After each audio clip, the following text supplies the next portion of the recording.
Hey guys, how's it going? Thought I'd do a quick update since I thought I was mentioning in my last video that I was gonna change my exhaust system. So I got the 1 7/8 with a 3-inch outlet header system, long tube, and I installed it.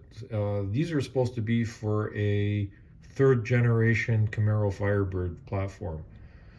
And considering how much smaller they've become, I was thinking that they're going to fit in here no problem. This is being a second generation vehicle. It's got more space under the hood, but turned out I still had to put a dent, tiny little dent in cylinder number 3, right where the steering column is, but very minor. I basically put the header on, marked it, took it back off, and put a 3/4 drive ratchet arm across the bow, and I gave it a shot with a sledgehammer, and I put a ding in it, and it just came out perfectly. It doesn't look sloppy or anything. You can't even see it really being under the hood. Then I went to the second side. I went to the passenger side, putting the header in, thinking, oh, if it went in on the driver's side with just a little ding there, it should go on the passenger side, no problem. Well, the passenger side became a little bit more of an issue since these headers come out a little bit farther than the shorty. I think I had 1 3/4 shorty tube headers with the 2.5-inch outlet. So these runners that come out of the exhaust ports are a little longer. They're, I'd say, about 1/2 inch to 3/4 of an inch longer, and they're 1 7/8 instead of 1 3/4. They are a lot beefier. So first when I was putting it on, I thought I was gonna not clear the air conditioning housing at the bottom. And this vehicle being an 80 and 81, this is an 81, but the 80 pace car and the 81 NASCAR both came with beefed up suspension. So they had brackets on the lower control arm brackets that are on the frame. That was hitting the headers underneath, so I had to remove that. I could modify it, make it bigger, and have it go around a couple of things, and I could make it fit. Second issue I ran into, because I think these headers were designed for a 2-to-1 system. So they're supposedly, I think, I'm just guessing, I'm not sure. But looking underneath here, you could see the collector, and this is my problem. And if this is for a third generation Camaro Firebird, I don't know how.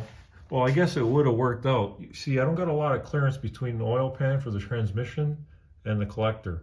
And I got a V-bend on here, and I have a full master catalytic converter here, and I welded the V-bends onto it.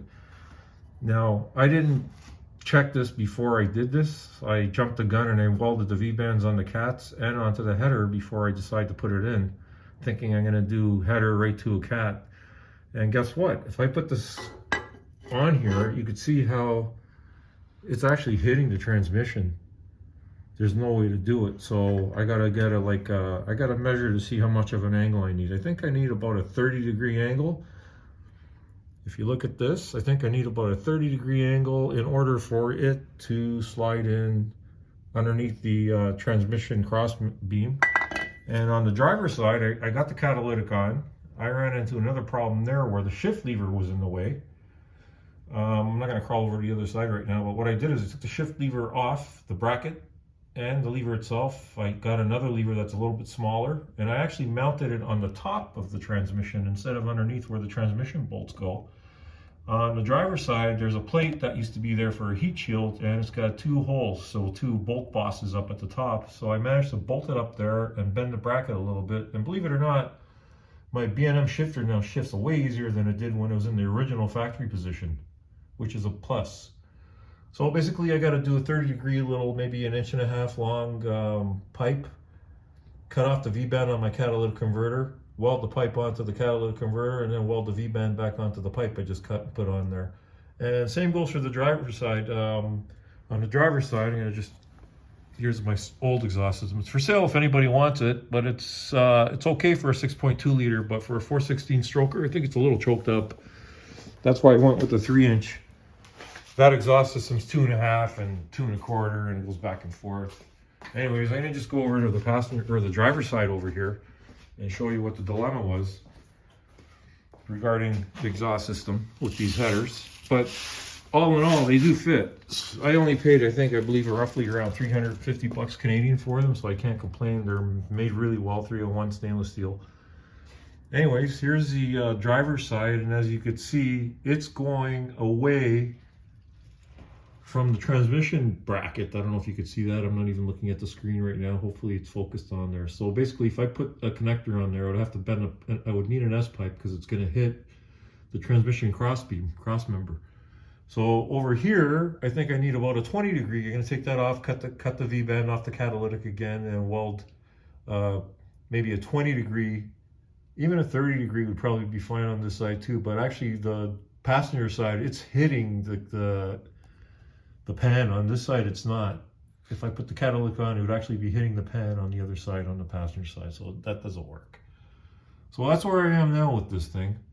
I got a bunch of 45 degree pipes. They're about 6 feet long. I think it's got 3 or 4 bends in it. So I could do the bends coming out from underneath here and going to the X crossover pipe, and then continuing on to the mufflers. And then I got 2 tailpipes, but they're quarter down dump pipes, they call them. So basically they're going to dump out just past the rear quarter panel, straight down, without the fancy Trans Am dual chrome tips on it. I have 3-inch, you can't even see them here because the exhaust system's like tipped down at the front, so it's jacked up at the back over here. So you can just barely see the tips. Anyways, I have 3-inch tips that I ordered, but the dump pipe would probably end up over here, right after the mud flap, right around here. It would just come out. So what I'm gonna do is I'm gonna cut it and put an elbow on it and have it come down so I could attach my 3-inch tailpipe chrome tips onto it.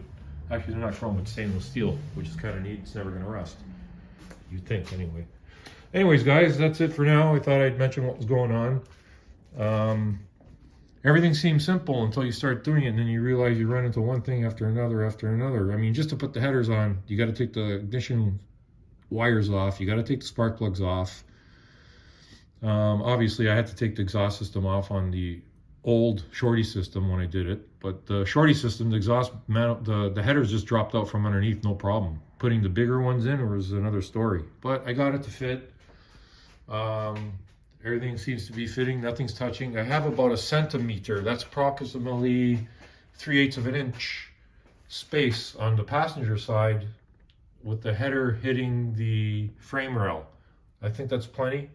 On the driver's side, the only spot that was close was actually touching was the steering column on cylinder number 3, as I said before. And I just gave it a little whack with the hammer and a pipe, or actually a 3/4 inch drive ratchet as a pipe. And I put a nice ding in it in the right shape, and that worked out fine. Right now I have my air cleaner air assembly off because I needed room to reroute my transmission lines. Automatic transmission is such a pain in the ass. I wish I just put a stick in this thing, a TKX 5-speed.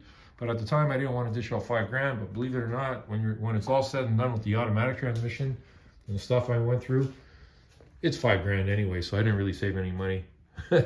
And now I'm thinking about getting a TKX, but that's probably way in the future, because right now I want to just get this exhaust system on here, maybe change the camshaft.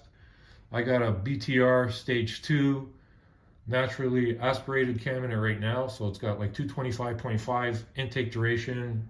I can't remember what the lift is. I think it's around 609 or something like that, and it's got 238 at 50 exhaust duration. And it's got, I think, 595 lift on the exhaust side, if I'm not mistaken. Anyways, it's a little mild for this. If I do go with a cam upgrade, I'm going to probably go up to a 232 intake, 246 exhaust duration. It's going to kill a little bit of the bottom end, but this being a 416 stroker with high compression, I got about 11.5 to 1 compression on it. I'm probably not going to really lose anything at the bottom compared to the cam that's in it now. If anything, I might make a little bit more power at the bottom and a lot more power at the top. Anyways, thanks for watching, guys. That's my story on my project car over here, which is a constant build upgrade. I'm always doing something on it, or trying to anyways. Thanks for watching. See you guys soon. Take care of yourselves. Subscribe if you like it. I appreciate it very much. And hit the like button. Thank you.